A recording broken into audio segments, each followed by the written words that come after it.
Maia Friedlander was less than a year old when her parents Jillian and Daniel realised her development was a long way behind that of her twin sister Ariel.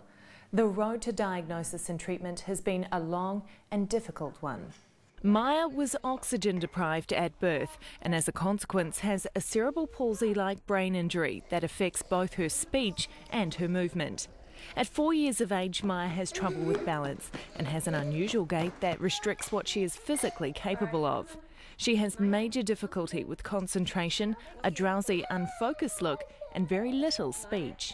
We've put a lot of hard work into physiotherapy, speech therapy, anything to help her, and really for the amount of hard work that we've put into Maia, it's hard to say as a parent, but we get very little back. And part of Maia's condition, she is a very sickly person. Even, we probably see the doctors on a weekly basis. That interferes with all the therapy. And also you need to just always monitor her, always be there for her and her needs and her wants. And she is just as frustrated as we are in communicating that to us. Jillian and Daniel have tried to keep abreast of all therapy and treatment options for Maia. In February 2008, they became aware of a new and exciting option when American umbilical cord blood banking advocate Mary Schneider visited New Zealand. Mary and her son Ryan pioneered a groundbreaking cord blood treatment with Dr Joanna Kurtzberg at Duke University in America. Ryan had the treatment when he was 2 and is now a healthy 5-year-old with no signs of cerebral palsy and no need of any further therapies.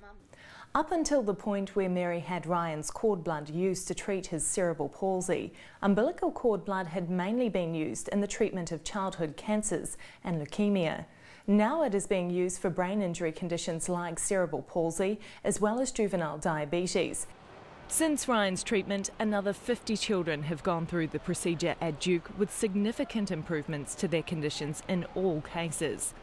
One of these children was Dallas Hextall of Sacramento, whose story features on the internet. And then just 5 days later, from the child who had never uttered a word. And of course, him and I started crying. He grabbed the video camera. Once withdrawn, Dallas started waving, laughing, and appeared more curious. When we first met him, he was eager to connect. 6 months ago, Dallas couldn't do this. In fact, there was no guarantee he'd ever be able to do this.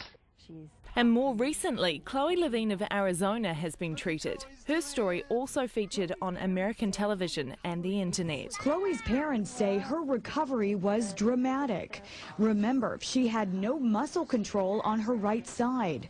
She used to hold her right hand close to her body, clenched in a tight fist. Now, take a look. 1, 2, 3. Chloe is able to catch a ball, to raise her hands above her head, and to run. All of the things she couldn't do just 8 weeks ago. When Mary and Ryan Schneider visited New Zealand, Jillian and Daniel became aware that cord blood was being used to regenerate brain function in children with birth injuries. Through CordBank, they got to meet Mary. It was an amazing experience for me as a parent. We've been going down this track, looking for something or somebody to just give us hope, and we really now really got to the point of no hope. That Maia was a special needs child, and we had to come to terms with this. And I met this amazing woman, and there's no other word to explain her as amazing, with her energy and everything, and sitting down with her and explaining her journey could have been us, from the birth, the problems with the typical problems they have. It was like looking at a mirror with someone who was going through, and for the first time in four years, coming to someone who understood the pain and the anguish that we were going through.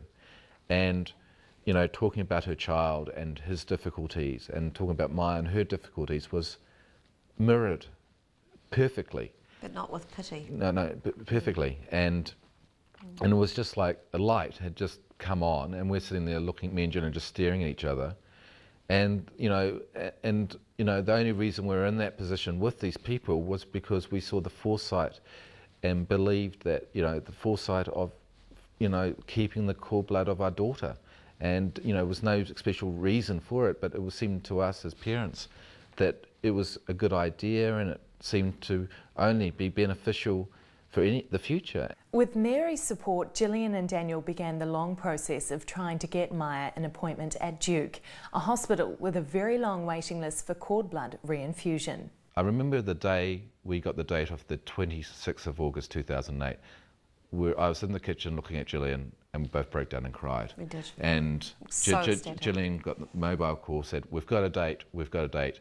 And from that point, you know, as a parent, you're just like, I don't believe it. We fought for probably 4 or 5 months, and our only thoughts in our minds was getting a date. But before Maia